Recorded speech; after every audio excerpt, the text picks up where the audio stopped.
And so David becomes king of Israel and remembers the covenant with Jonathan. And he said, is there anybody in Saul's house that I can show my kindness because of Jonathan? And so he is reminded of the covenant, minded of the covenant with Jonathan.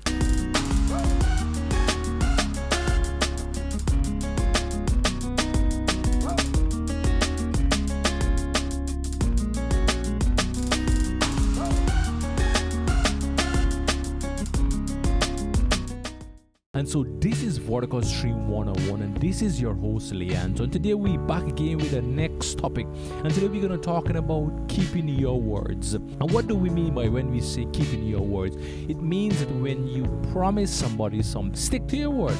Do it and be true about it. Be honest about it, and do what you have to do. And by keeping your words, it can be a ripple effect to your children and your grandchildren. So what I mean it come back to bless you is that if you speak positive words over people, the words can come back and bless you. But if you speak negative and you do not follow through with your words, it can be a curse. It can be a curse to you and your family. So we can talk about a young man, Jonathan, today. And Jonathan had a son, and it said that Mephibosheth bowed down his head before the king and say, what is thy servant have to notice a dear dog like me? How can brokenness be such effectiveness to a person that he would say, I'm a dear dog, you would have no use to me, and I don't have no use for myself. So what do you have any purpose for my life, king? And Mephibosheth means from the mouth of scorn. But he was not always a mouth of shame. So in account of a political change and a political regime change,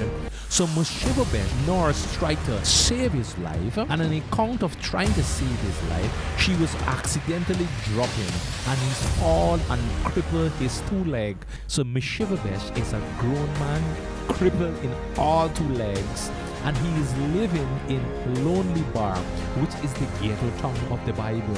And so Mephibosheth, his father made a covenant with a good friend. Father sowed some very good seed.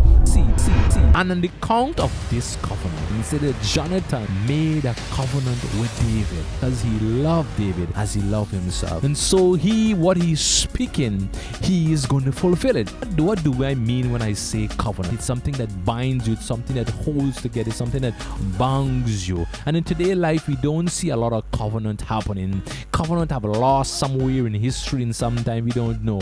But to make a covenant, people in the Middle East, and what they do is practically they would cut an animal in half and open it, and the two persons that make the covenant will walk through these animals with the blood and everything that the animal opened in pieces. And what it is saying, any person that break the covenant or any person that defy this covenant, the things that happen to this animal will happen to any person that violate this covenant. And so Mephibosheth is now coming into the room of blessing. And so Jonathan takes on David under his wing and begins to teach him the bureaucracy of the palace life and things that David do not know.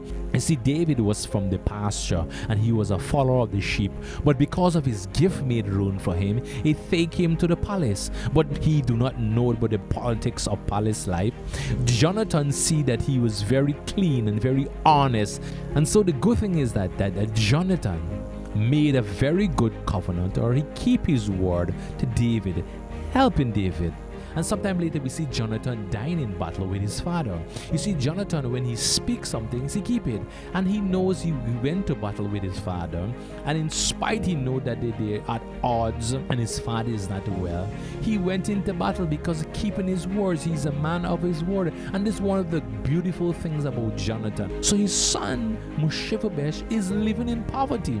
Jonathan is a man who is a covenant keeper, hold his word. And so David is becoming king. David is crowned king of Israel. And because of Mephibosheth's father kept the covenant, but now the blessings of God is became to usher. So if David did not kept his word, this Mephibosheth would still be in poverty today. But sometimes when people are good to you, what is you need to do is to be good back to their children and to their grandchildren. Because of the goodness they have treated me, you need to show them some kind of favor and some kind of joy to their children, because their grandparents or their father have blessed you. And so we have a lot of people now are not committing to their words, and so we have a lot of people in poverty. They did not remember when they were in poverty or when they were young, somebody or some family member or some friends helped them, and now they are working 3 figures or 6 figures salaries, and they forget the person that helped them, and so they are not keeping their words. As Mephibosheth say, I am a dead dog. He did not know of the covenant of his fathers. He did not know of the words that his father have spoken and kept him. And so now he is going to reap this blessing on the account of his father. And David said, do not be scared, Mephibosheth. I will indeed show you kindness for your father's sake.